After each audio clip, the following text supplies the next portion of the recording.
একদিন আগেও যারা বাবা বাবা করে জান দিত, আম্মু জাস্ট শুধু চোখ বন্ধ করার পর আমি তাদের রূপগুলো দেখেছি। ও দোষী মাইরা ফেলাইছে এগুলো না।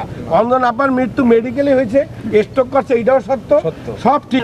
আমার করেন বলেন, প্রশ্নটা করেন আমার আচ্ছা, সেটা হচ্ছে যে ওনার বিরুদ্ধে এখন যে অবহেলার অভিযোগটা উঠছে, আমরা যেটি মানে জানতে চাই যে আগে থেকে এই ধরনের অভিযোগ ছিল কিনা, যদি থেকে থাকে তাহলে আপনারা এখন আগে থেকে সতর্ক হলেন না, তার কাছ থেকে নিয়ে আসলেন না কেন? আর তিনি মৃত্যুর আগে ছেলে সম্পর্কে অবহেলার কোনো অভিযোগ করে গেছেন কিনা, এটা আমরা একটু জানতে চাই। আচ্ছা স্পষ্ট বুঝে দিয়ে এক কথা বুঝে নেবেন।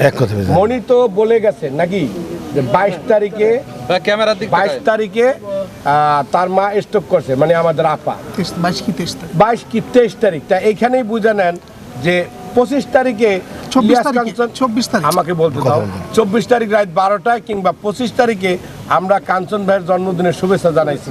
সেই পোস্টটা কি অঞ্জনা আপা স্মৃত বইটা দিছে নাকি মণি দিছে? হ্যাঁ আমি এটা বলি, আচ্ছা মণি দিছে।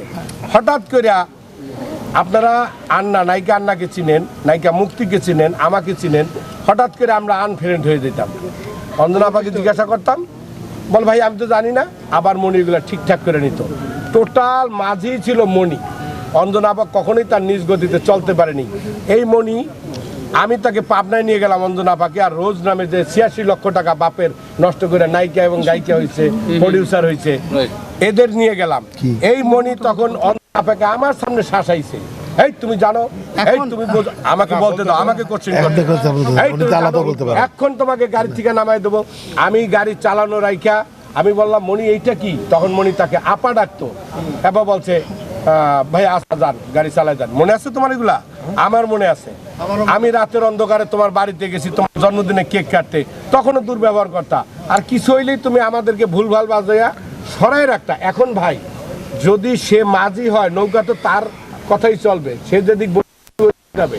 তা আমার তো ওইটাই প্রশ্ন যে মণি কেন আমাদেরকে জানাইলো না যে আপনাদের আপু বা আমার আম্মু অসুস্থ, ইউনাইটেডে চলে আসেন বা বাসায় চলে আসেন?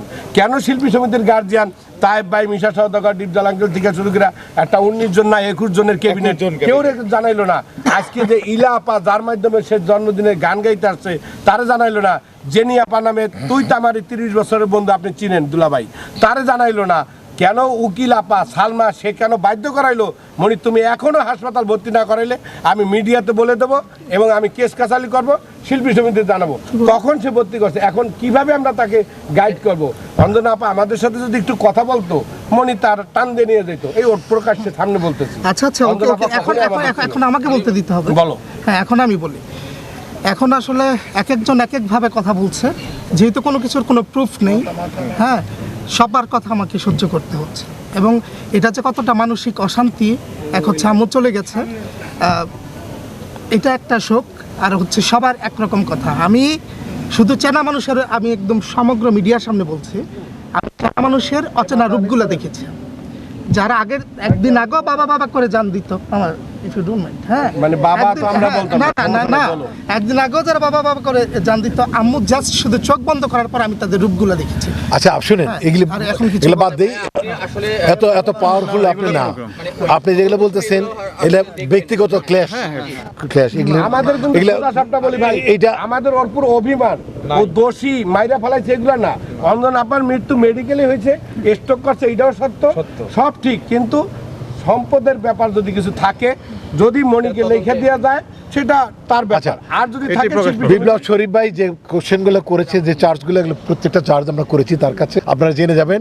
আর প্রত্যেকটা মানুষের, একজন সাংবাদিক হোক, অভিনেতা হোক, অভিনেত্রী হোক, যাই হোক, প্রত্যেকের রাইট আছে যে অঞ্জনা আপার মতো একজন নক্ষত্র, তার মৃত্যু যদি কেউ ঘটিয়ে থাকে, কেউ মামলা করতে পারেন, বাদী হইতে পারেন, তাতে কোনো নিষেধ নাই। আপনাদের আমন্ত্রণ জানিয়ে গেলাম, আপনারা বিচার অর্জন করতে পারেন। আর কোনো কোয়েশ্চেন বা উত্তর আপনারা কি তুমি এত বছর ভাই পরিচয় দিতে কেন?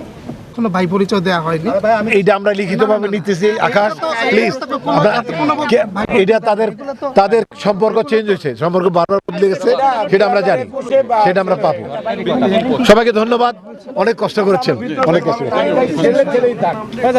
ছেলেই থাক।